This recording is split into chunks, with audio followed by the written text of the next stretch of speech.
siang, dengan Mbak siapa di sini ya? Mau dipanggil Mbak atau Kak aja? Kak aja. Kalau gitu kenalin, aku Monica, boleh dipanggil Kak atau Mbak, terserah Mbak di sini aja. Tadi kesini naik apa? Naik motor. Kalau boleh tahu ini tadi langsung ke sini apa atau dari rumah atau dari mana? Dari kampus sih Kak. Oh berarti habis kuliah ya? Iya. Baru banget selesai? Baru banget selesai. Capek ya Mbak? Capek banget. Kalau gitu sebentar ya saya ambil minum dulu. Ini Mbak boleh diminum dulu ya? Makasih ya Kak. Ya.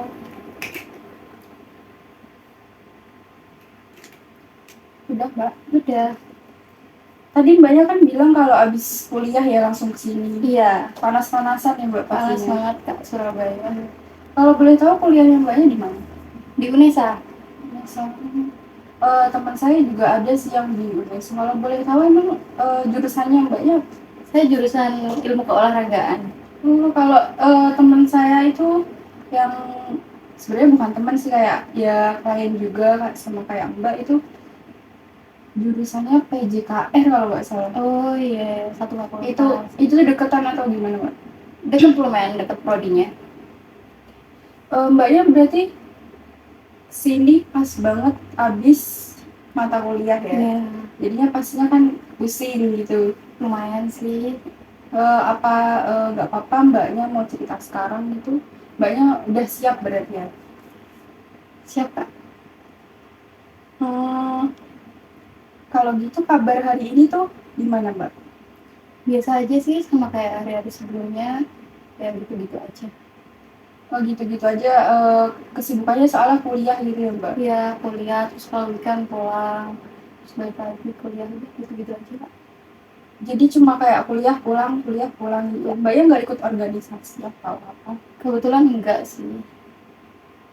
Maaf ya Mbak, biasanya siang-siang kita ketemunya di tempatnya juga yang ya sebenarnya sih sunyi ya, tapi ya mohon dimaklumi ya Mbak ya. Iya kan. Soalnya saya biasanya sore-sore dan ini siang-siang, kebetulan saya baru banget selesai istirahat, jadi mohon maaf.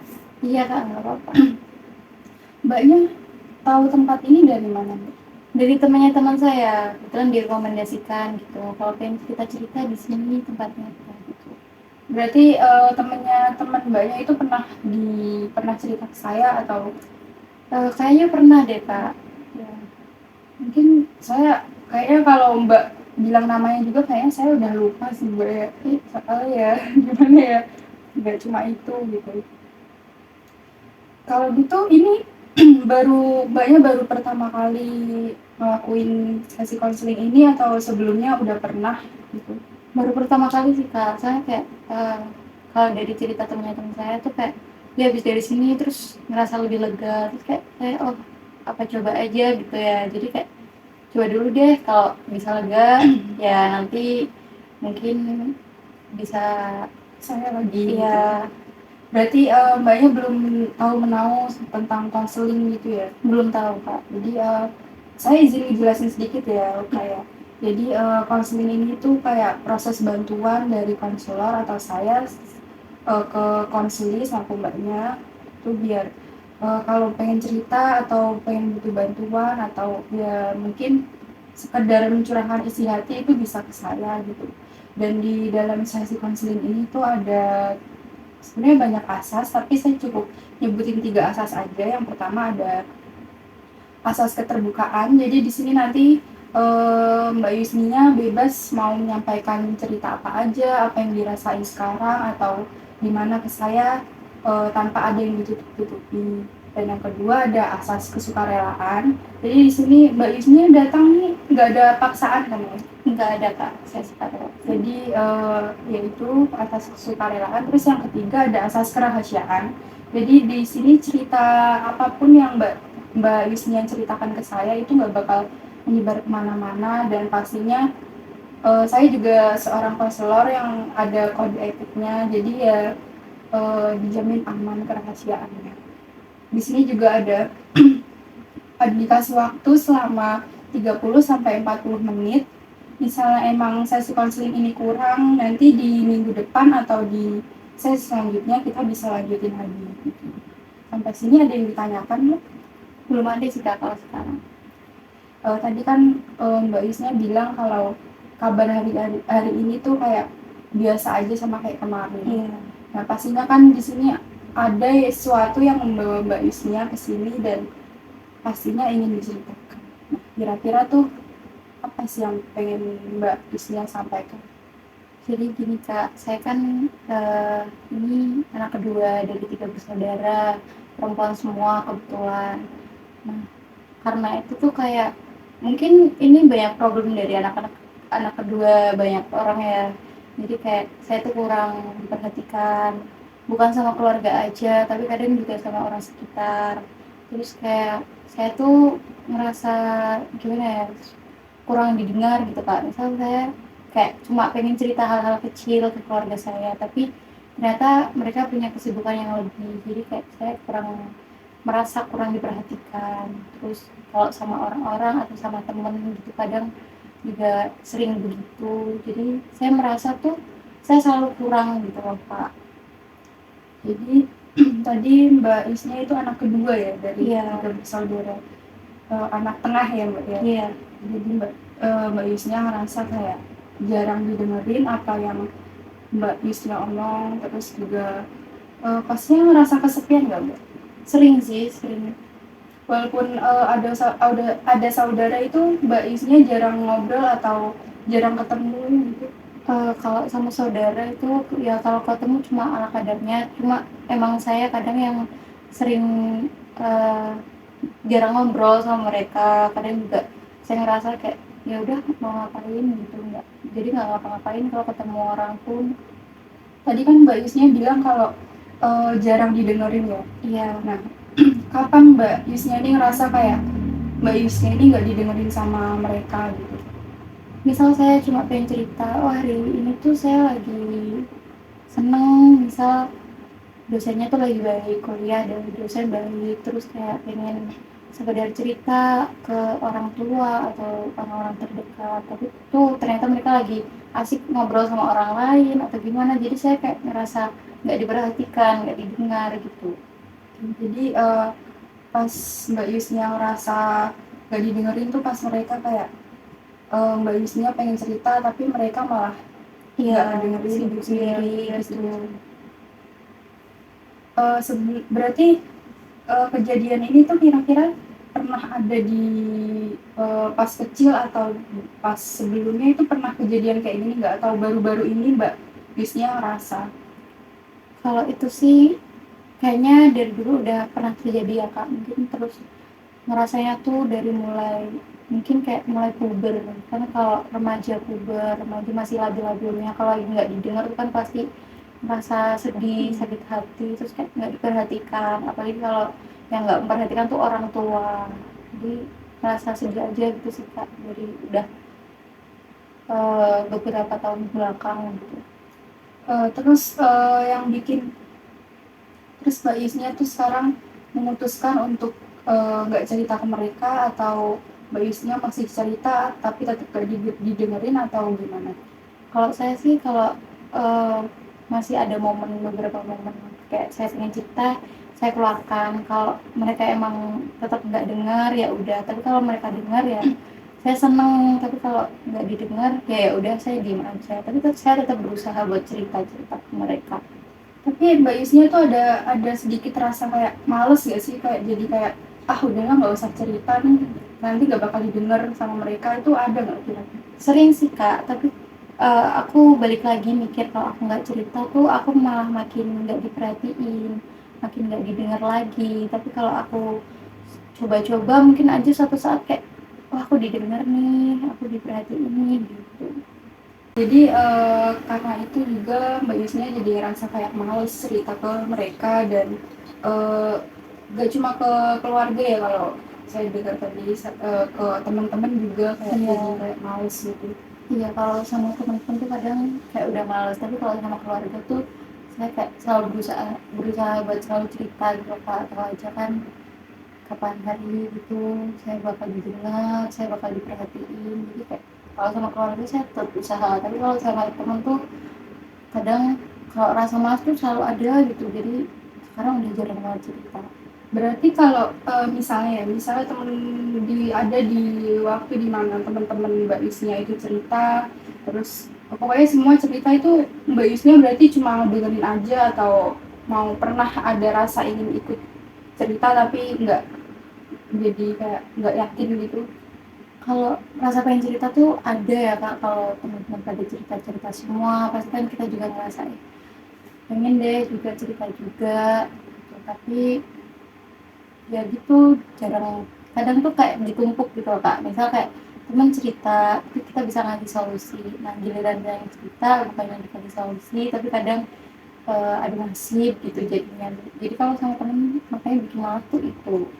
Sih rasanya jadi Mbak Yusnia gitu, jadi eh, sebenarnya nggak cuma Mbak Yusnia yang ngerasa kayak gitu, kayak juga pernah ada di posisi itu. Dan gimana ya, emang rasanya tuh nggak enak ya Mbak ya, kayak kalau kita tuh niatnya cerita buat bagi masalah kita dan pengennya ya dikasih solusi atau bikin saran yang baik gimana, tapi mereka tuh malah nambah-nambahin kayak aku lebih parah dari kamu, aku lebih merasa jauh lebih sakit dari kamu gitu. Jadi kayak ya saya ngerti juga sih rasanya.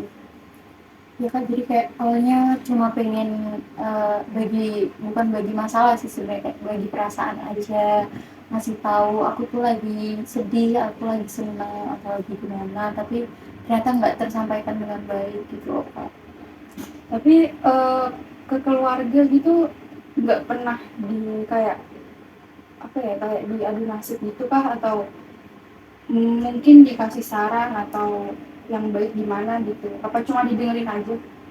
Kalau di keluarga ya jarang sih, mungkin kalau sama kakak atau sama adik itu ya mungkin bercandaan saudara ya, kakak dulu tuh gini, kayak dulu gini, kamu mah masih enak begini, mungkin cuma digituin kalau sama kakak. Kalau sama orang tua sih ya itu paling cuma nggak terlalu diperhatiin gitu aja. Jadi tadi Mbak Isnya bilang kalau kalau cerita ke keluarga itu kayak kurang didengerin. Iya. Tapi kalau sama adik kakak tuh ya biasa kayak saudara yang lainnya juga kan. Tapi kalau sama temen tuh Mbak Isnya kayak ngerasa nggak dulu deh, nggak mau cerita dulu deh, soalnya ya karena mereka malah jadi kayak adu nasib sama kita. Jadi awal mulanya tadi pas Mbak Isnya itu pas masih SMP ya tadi. Saya iya itu jadi berlanjut sampai sekarang, jadi kayak sebenarnya kalau dibilang males cerita sih enggak juga ya Mbak ya. Cuma kayak ngerasa sebenarnya ada rasa takutnya juga ya, takut gak didengerin dan ya takut kayak biasanya yang terjadi. Jadi takutnya kan kalau ngerasa gitu udah terlanjur excited nih Kak, cerita aku lagi gini, tadi tuh gini gini gini, tiba-tiba kan nggak didengar tuh rasanya kayak lagi gitu. Saya ngerti kok rasanya kayak ya pastinya kan nggak enak ya Mbak ya, kayak gitu mau cerita udah terlanjur excited ternyata ya nggak didengar lagi, jadi kayak ngerasa sebenarnya kalau kecewa sih nggak juga ya Mbak ya, cuma kayak rasanya tuh tetap kayak nggak enak gitu ya Mbak ya. Ya sedih aja gitu, ternyata Kak tetap gak didengar dari udah lama kok, tetap gak didengar sampai sekarang gitu Kak. Itu tuh pas teman-teman Mbak Yusnya cerita terus Mbak Yusnya milih buat gak cerita tuh, mereka tuh kayak nanyain gak sih kayak misalnya kamu nggak ada masalah apa-apa kah gitu, atau kamu nggak ada apa-apa kok nggak cerita gitu? Mungkin ada sih Kak beberapa temen yang kayak gitu, cuma mungkin aku aja yang menutup diri kayak enggak, aku nggak apa-apa, aku lagi baik-baik aja, aman-aman aja gitu. Kalau sama kamu gitu sih. Jadi Mbak Yusnya milih buat pura-pura nggak ada masalah gitu. Padahal juga sebenarnya ya setiap orang pastinya punya masalah ya Mbak, walaupun itu masalah besar mau kecil, pastinya tinggal kita aja kayaknya pinter-pinter nutupin ke orang lain gitu. Sebenarnya Mbak Yusnya tuh sadar nggak sih kalau Mbak Yusnya tuh ngerasain kayak perasaan kayak ya gimana ya, nggak berani cerita atau ngerasain ya sedikit kecewa mungkin?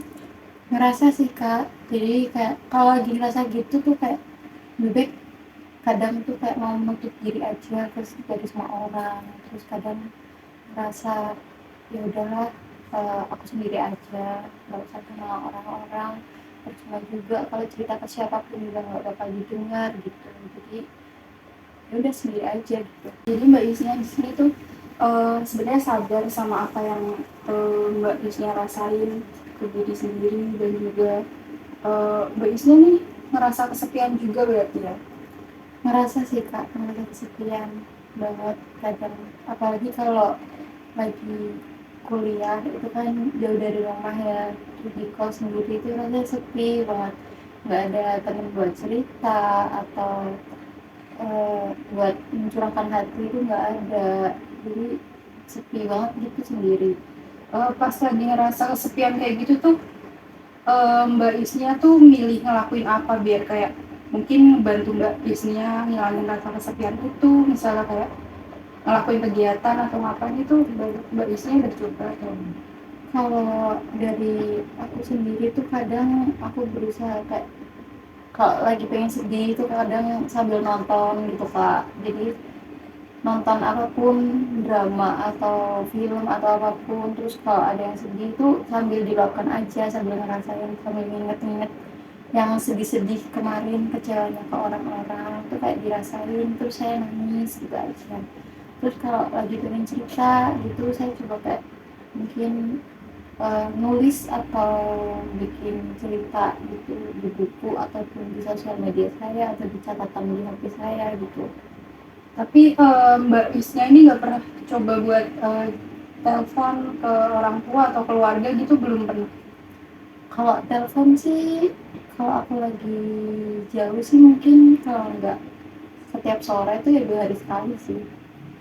Dan pas di telepon itu tuh reaksi mereka itu bakalan kayak dengerin apa yang Mbak Isnya ceritain, atau malah mungkin kayak ya cuma nganggep oh ya udah cerita aja gitu. Kalau di telepon tuh mungkin kayak cuma nanya ya kabarnya gimana, terus kayak udah makan apa belum, hari ini ngapus apa enggak, udah gitu aja sih Kak.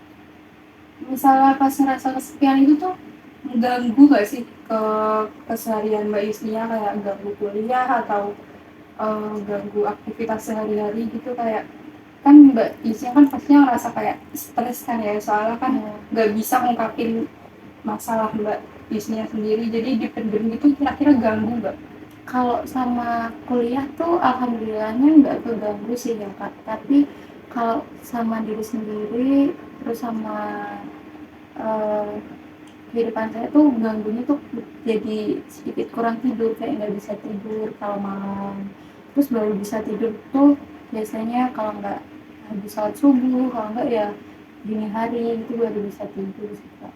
Jadi sebenarnya nggak ganggu ke aktivitas sehari-hari ya, tapi Iya. cuma ganggu tidur.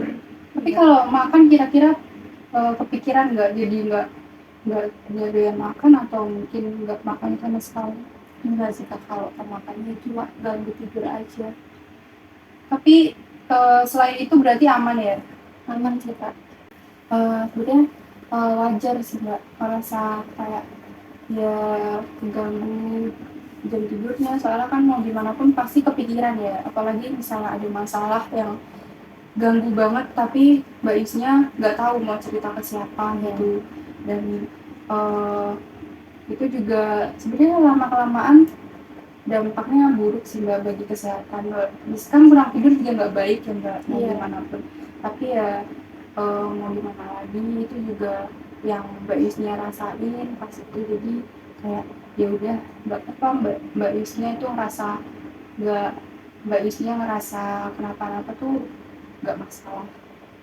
Kan tadi Mbak Isnya udah sadar ya kalau Mbak Isnya tuh ngerasa kayak kesepian, terus juga nggak berani cerita ke siapapun, dan itu dampaknya ternyata juga nggak baik buat kesehatan Mbak Isnya karena mengganggu tidur di malam hari gitu. Nah, kira-kira nih apa sih yang harus Mbak Isnya lakuin biar sekiranya bisa ngurangin rasa kesepian itu, dan juga bisa bantu Mbak Isnya buat berani cerita ke orang lain? Jadi kalau usaha saya sih mungkin yang pertama tuh kalau lagi ngerasa kesepian tuh saya telepon keluarga dulu sih Kak. Jadi meskipun mungkin saya nggak bakal cerita, tapi mereka kan bakal pasti nanya-nanya gitu. Udah makan apa belum Kak? Terus di sana tadi kuliah apa enggak? Kampus apa enggak? Pulang dari jam berapa gitu. Jadi yang pertama sih itu. Tapi kalau mungkin mereka lagi sibuk gak bisa menerima telepon atau gimana, kalau saya lagi ngerasa sedih itu saya mungkin nonton film atau nonton drama Korea atau apa, terus pasti bisa kebawa suasana, terus pasti nangis sambil inget-inget gitu. Terus kalau enggak tuh biasanya kayak nulis di catatan HP atau di sosmed atau manapun gitu. Jadi Mbak Yusnya mutusin buat ngelakuin itu kalau misalnya Mbak Yusnya ngerasa ini semua tuh nggak baik gitu ya. Iya. Sebenarnya itu bukan sebenarnya sih, itu emang ide bagus ya buat Mbak Yusnya juga, dan saya harap Mbak Yusnya juga bisa apa ya namanya, bisa ngelakuin itu beneran gitu, dan nggak cuma ngomong aja. Dan itu kan tadi langkah apa ya, langkah-langkah buat membantu Mbak Yustina jadi lebih baik, tapi itu tadi setahu saya ke keluarga aja ya. Iya. Dan ke untuk Mbak Yusnia sendiri. Kalau buat ke teman itu kira-kira Mbak Yusnia masih mutusin buat nggak cerita atau mungkin bakalan nyoba buat cerita pelan-pelan gitu? Mungkin kalau untuk beberapa teman mungkin ya Kak, kalau udah teman lama atau emang udah dekat itu saya berusaha cerita. Tapi kalau emang teman-teman yang baru atau ya saya kan kuliah kan juga baru ya Kak, baru semester 3, itu mungkin ya saya bawa enjoy aja sih Kak, kayak nggak usah mikirin masalah-masalah gitu. Tapi kalau udah teman lama saya usaha buat cerita, jadi mungkin lebih cerita. Sekarang saya mau tanya nih, misalnya Mbak Yusnia ini berhadapan sama temen Mbak Yusnia yang tadi Mbak Yusnia bilang sering adu nasib pas Mbak Yusnia cerita. Nah, kira-kira apa sih yang pengen Mbak Yusnia sampaikan ke mereka nih? Misalnya saya itu jadi mereka. Mungkin gini sih Kak, ini masih part aku buat cerita, tolong dengerin dulu. Kalau misal nggak bisa ngasih saran atau solusi, cukup dengerin aku, hargain aku, jangan adu nasib, karena pasti setiap orang kan punya porsinya sendiri-sendiri ya. Mungkin buat aku ini berat, padahal kamu udah lewatin yang lebih berat, tapi tolong hargain aku gitu. Saya tahu sih sebenarnya mereka juga pastinya gak langsung memahami Mbak Yusnia gitu kan, tapi kan juga itu juga bisa ngebantu Mbak Yusnia jadi kayak lebih ngerti, terus juga jadi lebih apa ya, lebih merasa baik-baik aja setelah Mbak Yusnia nyampein itu ke teman-teman Mbak Yusnia.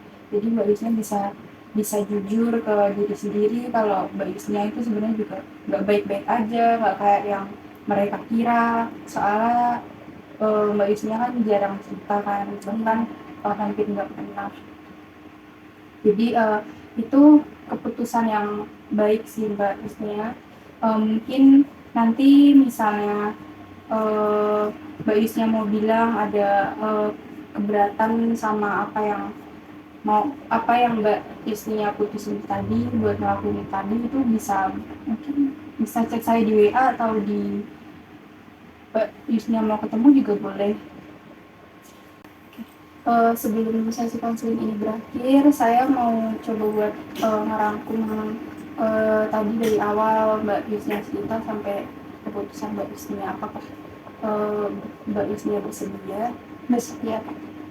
Jadi tadi di awal kan Mbak Yusnia bilang kalau Mbak Yusnia tuh ngerasa kayak gak pernah dihargain sama orang lain, terus juga pengen kalau cerita tuh gak pernah didengerin, khususnya sama teman-teman Mbak Yusnia dan keluarga Mbak Yusnia itu, dan hal itu tuh bikin Mbak Yusnia ngerasa kayak kesepian, terus juga mengganggu sebenarnya kalau mengganggu aktivitas enggak, tapi lebih ke mengganggu jam tidur ya, dan ini bikin Mbak Yusnya overthinking dan juga lama kelamaan nggak baik buat kesehatan Mbak Yusnya juga. Dan di situ Mbak Yusnya kan tahu dampaknya apa, dan Mbak Yusnya memutuskan buat ngelakuin hal-hal yang membantu Mbak Yusnya ngilangin rasa kesepian tadi.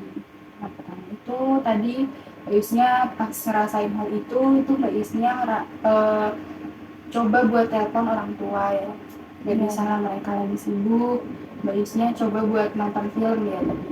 Dan yang ketiga itu yang sama teman tadi, Mbak Yusnya nyoba buat sedikit demi sedikit cerita gitu, dan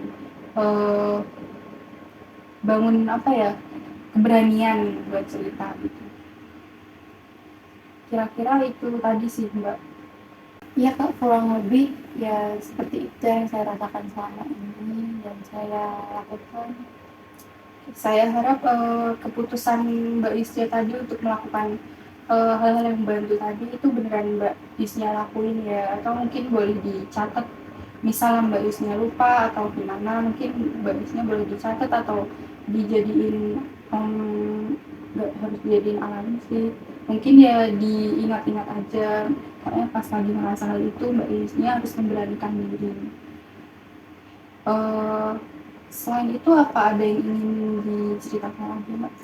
Untuk saat ini sih itu aja sih ya Kak, karena yang mengganggu banget pikiran saya tuh ya itu aja, yang sering bikin overthinking sampai nggak bisa tidur tuh ya itu aja sih Kak.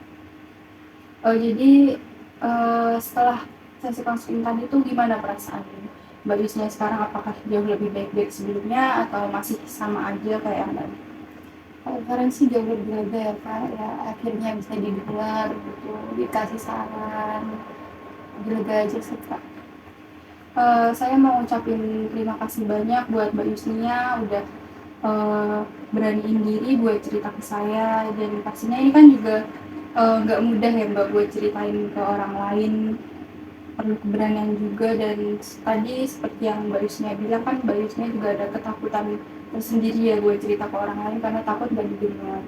Nah itu tuh udah sekarang saya ngerasa Mbak Yusnya tuh hebat banget udah berani cerita ke saya, dan walaupun saya juga baru ketemu Mbak Yusnya kali ini gitu, jadi saya ngucapin terima kasih banyak. Saya juga makasih banyak ya Kak, ini satu hal baru banget, saya baru kesini, saya baru tahu tentang konseling itu ya baru-baru ini, terus saya coba hal baru dan ternyata yang nggak mengecewakan, bikin saya lega. Makasih banget ya Kak. Sama-sama Mbak Yusnya, misalnya Mbak Yusnya butuh tempat buat cerita lagi atau sekedar ya berkeluh kesah aja, boleh kok menghubungi saya lagi, dan saya juga setiap hari bisa buat ketemu, dan kita bisa atur jadwal lagi buat ketemu gitu. Saya juga senang banget kok bisa ngebantu Mbak Yusnia rasa jauh lebih baik dari sebelumnya, dan saya rasanya ikut lega. Sesi counseling ini kan juga udah berjalan selama 30 menit ya Mbak Yusnia. Jadi kita akhiri sesi counseling kali ini. Semoga Mbak Yusnia bisa melakukan apa yang sudah Mbak Yusnia tadi putuskan, dan saya juga berharap Mbak Yusnia bisa jauh lebih baik lagi dari sebelumnya, dan bisa jadi mudah cerita dengan orang lain tapi juga tidak oversharing gitu ya Mbak. Ya, Kalau gitu terima kasih ya Mbak Yusnia. Selamat siang. selamat siang Kak, terima kasih.